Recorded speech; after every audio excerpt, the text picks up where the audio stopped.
নমস্কার, সবাই কেমন আছেন? আশা করি সবাই ভালো আছেন, সুস্থ আছেন। অর্ণব লাইফস্টাইলে আপনাদের সবাইকে জানাই স্বাগত। আজকের মিনি ব্লগটা শুরু করছি একটু ব্যস্ততার মধ্য দিয়ে। প্রথমে একটু তাড়াহুড়ো করে সকালে রান্না করে নিচ্ছিলাম, তারপর মা ছেলে মিলে একটু ঘুরু করছিলাম আর ওই ফটো তুলে নিয়েছিলাম। তারপর দেখুন কি এসেছে। অর্ণবের জন্য অর্ডার করেছিলাম একটি সাইকেল, সেই সাইকেলটা দিয়ে গেছে আজ। যদিও আজকে মনটা না সকাল থেকেই কেন জানি না খারাপ ছিল।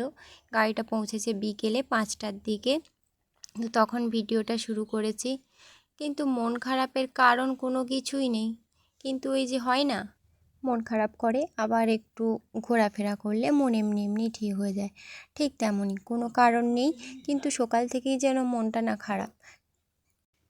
এমনও হয়েছে যে একটু ঘুরে আসবো কোথাও থেকে, সেটারও সময় হয় না, যেহেতু অর্ণব ছোট, ঘোরাঘুরি করতে পারি না।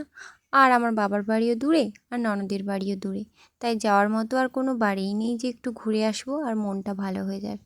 যাই হোক, তারপরে এই বিকেলবেলা না এই সাইকেলটা দেখেই মনটা ভালো হয়ে গেল, কারণ ছেলে তো এই গাড়িটা দেখে খুব খুশি। ও তো সবসময় এমনিই গাড়ি দেখলে ভুঁ ভুঁ করে আর কান্নাকাটি করে, তাই যখন আজ নিজে সাইকেলটা পেয়েছে না, সাইকেল পেয়ে খুব খুশি হয়ে গিয়েছে, তাই ছেলেকে দেখেও মনটা ভালো হয়ে গেল। তো দেখুন, ওই যে হয় না, মন খারাপ থাকলেও শত কষ্টের মাঝে যখন সবাইকে হাসি খুশি দেখি, তখন মনটা ভালো হয়ে যায়। তো সবারও এরকম হয়, তাই না বলুন? তো আজকের মিনি ব্লগটা এই পর্যন্ত। সবাই ভালো থাকবেন, সুস্থ থাকবেন, আর আমার ছেলের গাড়িটা কেমন হলো সবাই কমেন্টে জানাবেন। নমস্কার।